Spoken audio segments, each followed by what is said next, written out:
Arizona basketball. We got some recruiting news. We're going to talk about the first good point guard for Tommy Lloyd and a lot more.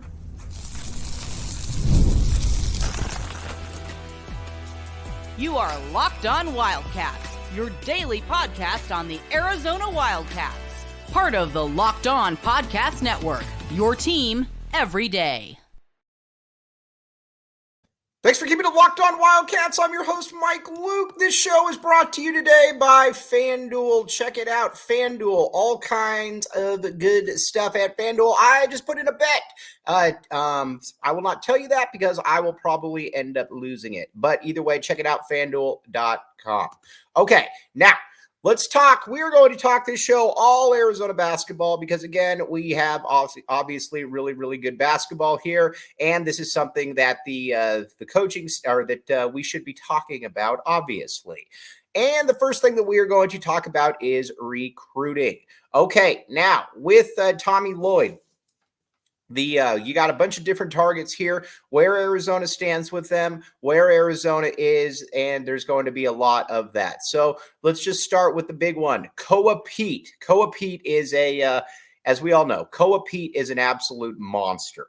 He is, I've heard, you look at different comparisons for him. You can kind of look at a Paolo Banchero. You can somewhat look at maybe a PJ Washington on the low side. But this is a dude that in college for a year should be an absolute force. Again, he's 6'8", 220 pounds. He's incredibly well put together.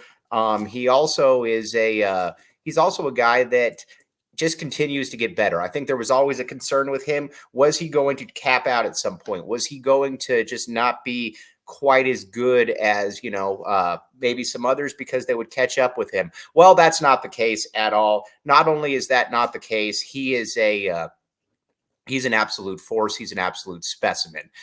You can get him the ball and he will basically just push you out of the way and score. There's pretty much that. Now, when it comes to some of the other aspects with this guy, he can also just attack the basket. I think the question is his upside maybe even higher than we think, mainly because he can get like when Paolo Banchero came in, I don't think anybody thought of him as being somebody that could handle the ball, get up the court, and make his own plays. Can Koa Pete be that? Now, again, you watch some of his highlights, it certainly looks like he is at least developing into that type of player. So that part is very fascinating. But this is somebody that you take. Absolutely every single day of the week, and you think about it later. That is, he's the top priority in the class. And Tommy Lloyd has prioritized him as such. It makes perfect sense too. You understand why. Plus, a player like this that's indigenous, homegrown to the state, you have to get that player. If you've been prioritizing him from day one, you have to get him. I can't really remember the last player that was prioritized by Arizona from day one that they didn't get in state. So you've got to be able to get Koa Pete. There's really no excuse. You have to get him. Now, listen, if he goes out of state and he goes to Duke, that sucks, but whatever. I get it. But when it comes to staying in state, you got to be able to get him. Right now, Arizona feels very good about where they're at. This hasn't snuck up on them. They know the NIL package that they're going to have to put together for him, and I think they feel that it's going to be a very competitive NIL package. So there's obviously that. Now, the thing about him too is that he's easy player to pencil in, and you know what you're going to get. Some freshmen you come in and you're like, well, it's going to take them a year, or they're drafted on. It's kind of a Cody Williams thing where they're drafted on potential, but they're kind of a 10-4 guy. Koa Pete is easy, I think, to see as somebody that's probably going to be about 16-7, something like that, maybe 17-8. I don't know, something like that, though. You would expect him to be, if not the best freshman in the country, right there because of just how physically overpowering he is, how his game has continued to develop, how strong he is. Like I said, there's just a lot to like about Koa Pete and what he can bring to the table. So if you're an Arizona fan, I think that you're more than okay with how that one, where Arizona stands right now. I think you're hoping that that will continue to play out as such. But Arizona has done what they needed to do. They put themselves in the spot. Now it's just about being able to close the deal with Koa Pete. Right now, like I said, I think Arizona probably gets Koa Pete. ASU has made a late push for him. So we'll find out how that one plays out. But overall, this is a player that he is a must-get recruit, and he has been the priority recruit. I've made the case that I think Braden Burries is more important because of the position he plays, but for a variety of different reasons, obviously the in-state aspect as well. It's hard to sit here and say that Koa Pete isn't that dude as well. So we'll see how that one plays out. Now, when it comes to let's see, some other guys, Braden Burries. For a while, I thought Arizona was going to get Braden Burries. Now, they're still very much in it. They have been recruiting him for a very long time. And so Arizona obviously has that going for it. But there's a lot of schools in play here. And this is also somebody who's not going to decide, and he's not going to decide anytime soon. Arizona he is such a good player that you will allow him to take as long as he needs to, but this is a nationwide thing. He is, like I said, not going to decide anytime soon. Arizona has been on him for a long time, though. And with Burries, even though he's older, he continues to get better. And with players like that, I think that's always what you look at. Do you continue to get better? Do you continue to, excel? And Braden Burries has done all of that. So there's obviously that factor in play. Plus, he would slide in really nicely here. If Jaden Bradley has a big year, I could see him going off to the NBA. I'm obviously bigger on Jaden Bradley than some. We will get back to Jaden Bradley in a second, but Braden Burries just does everything. Plus, he's what your one and done point guard looks like. He's 6'4". He's got an improving build. He's got a very cerebral game. He's some people list him as a combo guard. He's a point guard. And the way that he can get to the basket, the way that he can set others up, the way that he can get shots. He's just, like I said, he's just a very, very impressive football player. And it's going to be interesting to see how this plays out. But Arizona, like I said, they're going to be in this one till the end. If they get him, I don't know. But you certainly hope that they can put themselves in that spot. They put themselves in that spot, then I think that you're feeling fairly good about things. So we will see that one.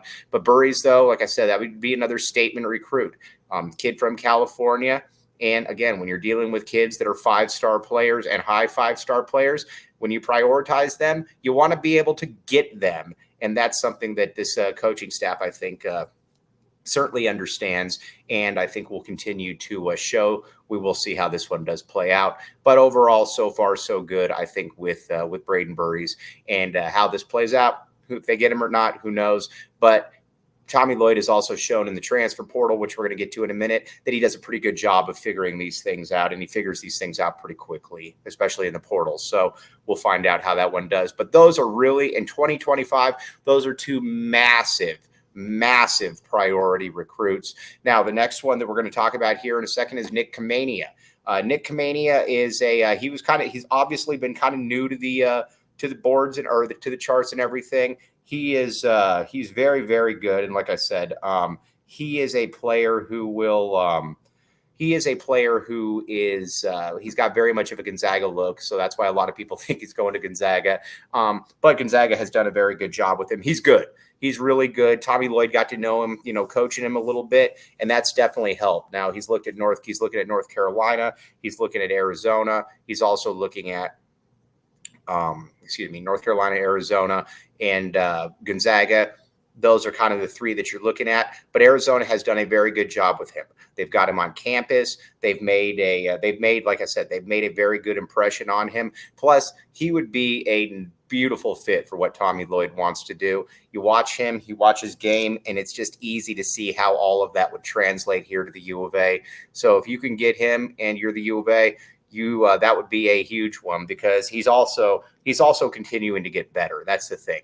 His game, his acumen, everything is continuing to get better, and that's where I think it is. And I think that's where you're hoping that you can get him on campus and have him continue to improve in the way that he has improved, because he has been that dude so far.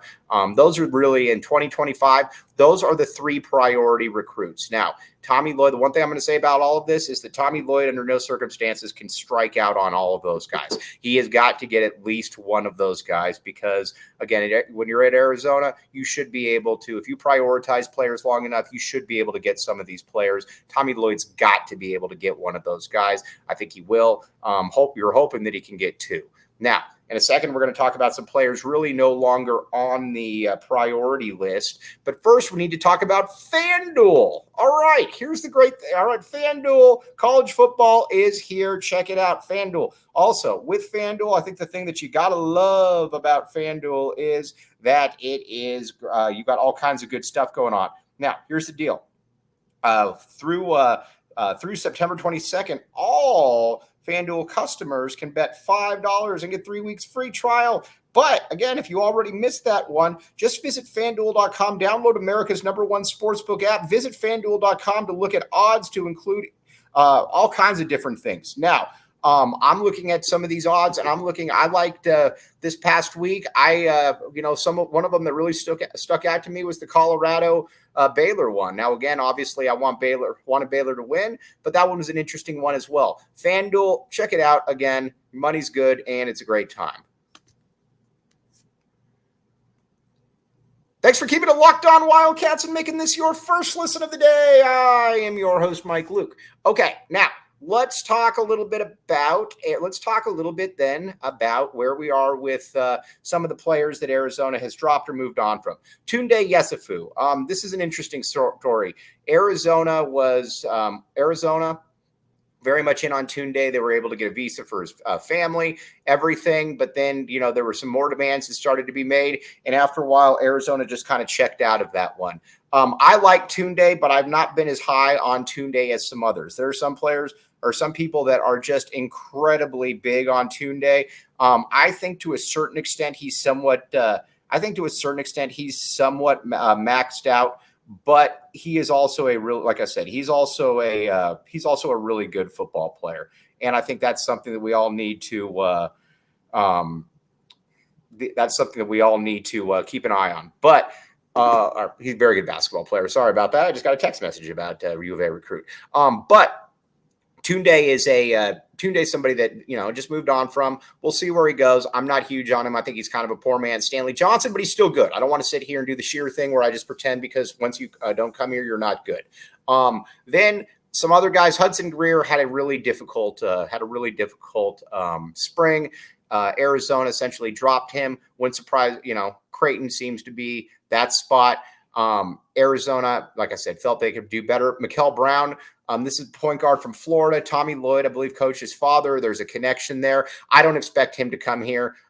He's supposed to visit for the Duke game. We will see if he visits for the Duke game. I would be fairly surprised if he visits for the Duke game. So we'll see that. But those are kind of the guys that you moved on from. Now, as far as 2026, obviously the big name there is Elijah Arenas. Arizona's done a very good job with him. If he does go to college, which I'm not sure that he will, I do expect him to end up at Arizona. We will see how that plays out. Okay, now we're going to talk a little bit about the current roster here for the University of Arizona and where everything stands.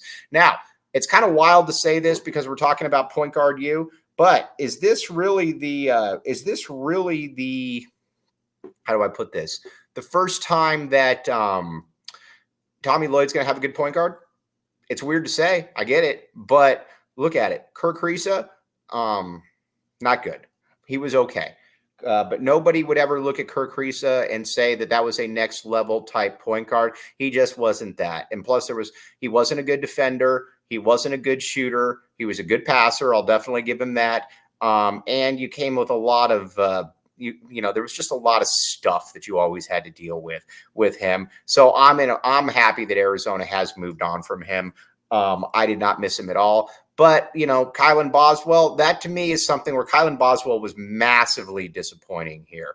And I think you've got to put a lot of this on Tommy Lloyd, and I think you got to put a lot of this on Kylan Boswell. Kylan Boswell didn't work hard. There's just no other way around it. Kylan Boswell, as we all know, he was partying. He was doing a lot of immature stuff. And everybody knew about it, but for whatever reason, that was never really, whether it was addressed by Tommy Lloyd or not, I don't know, but it certainly wasn't taken to heart because Kylan Boswell continued to do the same things. That is my, that is my issue with all of this, is that Boswell, no matter what you think, Boswell didn't learn. And to me, that's also somewhat on the coaching staff. If you don't, and again, it's a great coaching staff, but if you have a head coach that a player knows no matter what I do, they're going to give me 20 minutes, then guess what? If you're an 18-year-old, you're going to do whatever you want to do because you're going to get that 20-plus minutes. That's just the way it is. Boswell moving on, I think, was very, very good for both sides. Now, Jaden Bradley in. Like I said, I'm bigger on Jaden Bradley. I liked him a lot when he came in, and I wish they had played him more. With Bradley, I think you're looking at a point guard that is going to be the first good point guard of the Tommy Lloyd era, and there's a lot to like about him. And I think the first thing is that he really, really cares. Is that he really, really cares about basketball. I know that that's something weird to say, but I think at the end of the day, we can kind of take that for granted. This dude is all about basketball, and watching him from a physicality perspective, he's incredibly strong. He embraces defense, and he wants the big moment. We saw that against Clemson. We also saw that against Dayton. When a lot of players didn't necessarily want it, he wanted it. He was the one that was keeping Arizona in the game. I also think that you're going to find out that he's a better shooter than people think. Like I said, I am a massive fan of what this young man can do, and I think that he is going to be an absolute.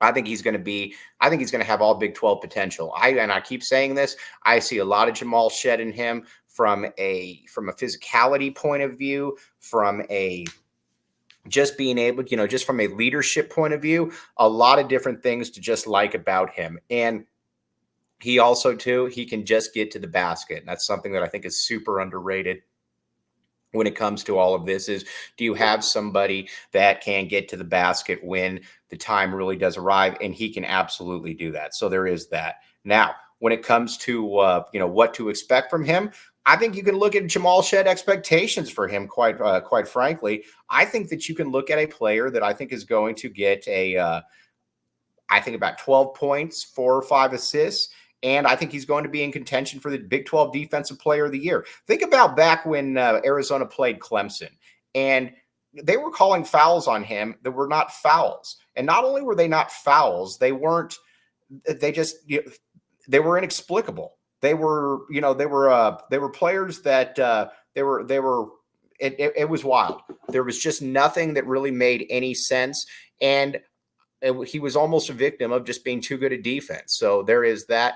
But overall, I think he's going to be really, really good. I'm very confident in this. Now, let's continue to talk about some of the perimeter play.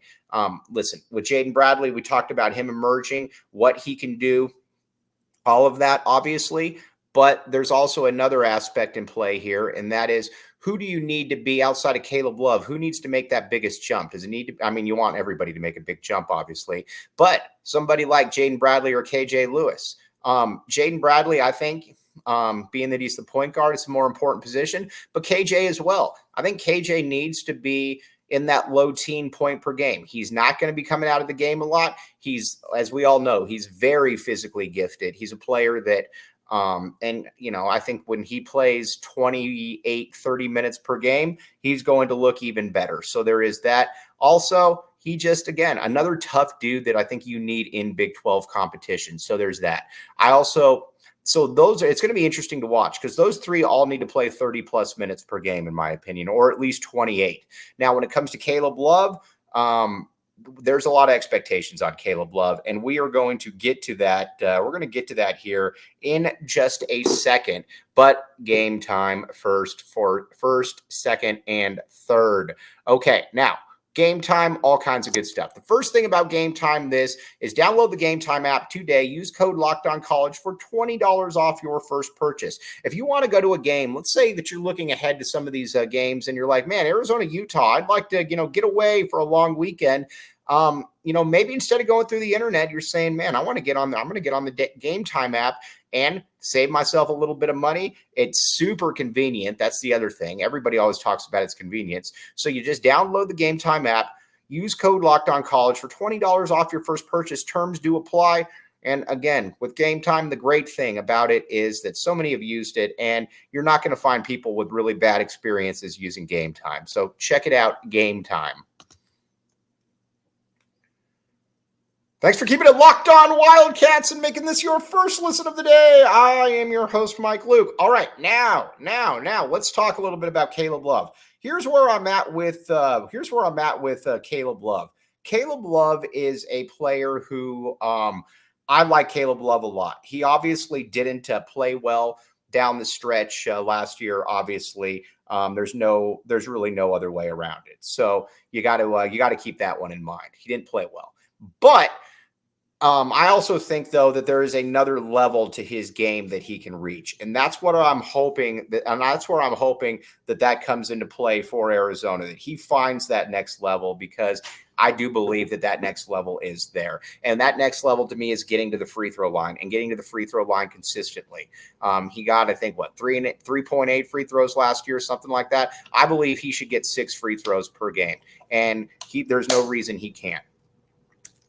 He gets 6 free throws per game, Arizona's going to be in really, really good shape, because that's going to mean that he's also attacking the basket. The biggest thing I think with Caleb is that I think far too many times he let other teams off the hook. And by letting him off the hook, I mean that he settled for shots that they wanted him to take. He needs to be able to force the action at times and be able to get to the basket. Listen, there's going to be some head scratching plays. I get all of that. Where they're one-legged 3-point runner that doesn't hit. I get all that. But you need to have somebody that can you need to have him get to the hoop, because also what's great about him too is when he gets to the hoop, he's going to convert those free throws. He's a very good free throw shooter, as we all know. And he's somebody that again, I get that he didn't play well in the tournament, but he had a lot of games this year where he embraced that big moment.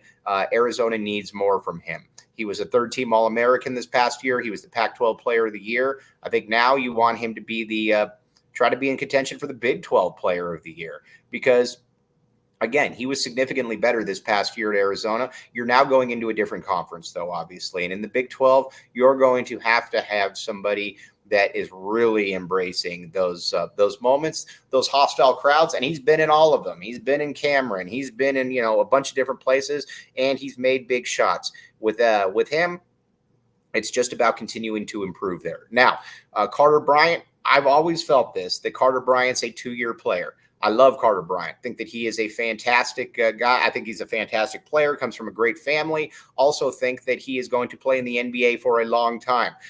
But he's also physically still somewhat immature. You can look at him and he's young. He's going to get to that point, but I still think that it's going to take a little bit of time.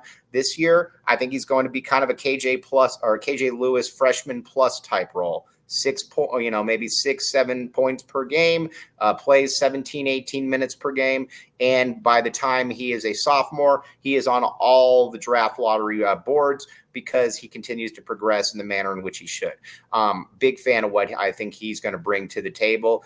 Same thing, D'Anthony Del Orso. Got to give Del Orso a lot of credit. So far, the reviews about him have been very, very good. Showing up in camp, and he's been a really, really good shooter. He's shown some secondary ball handling, so you got to give him that.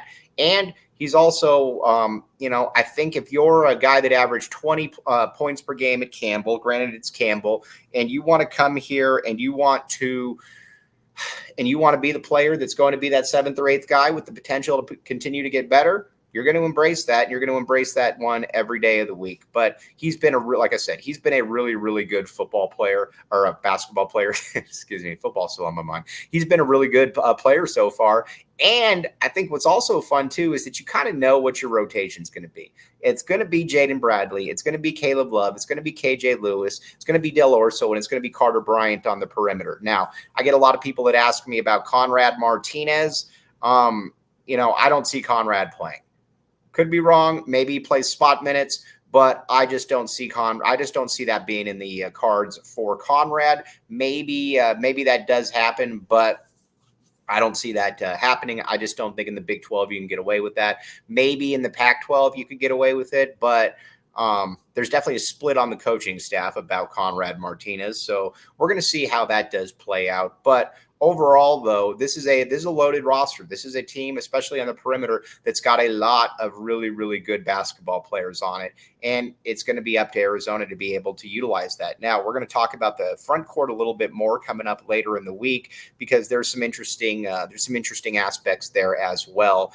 But wanted to talk a lot about recruiting on this show, who Arizona's in on, who moved on from, all of that, obviously. And then when it comes to Arizona basketball, Jaden Bradley, probably going to be Tommy Lloyd's first good point guard, which is remarkable to think about, because Lloyd, since he's been here, has had a 1 and 2 and 2 seeds. So it's not like he's not rolling out good teams, but you're doing that kind of in spite of your point guard play. So I think there's a lot of reasons to be excited about what he's going to bring to the table. I think somebody like Mount Crevis is also going to surprise a lot of people as well as we move forward. But as always, awesome time to be an Arizona fan. We're going to dive back into football tomorrow. Arizona, Utah is here. And, but again, we're going to stay on basketball as well throughout the week, because again, that is right around the corner.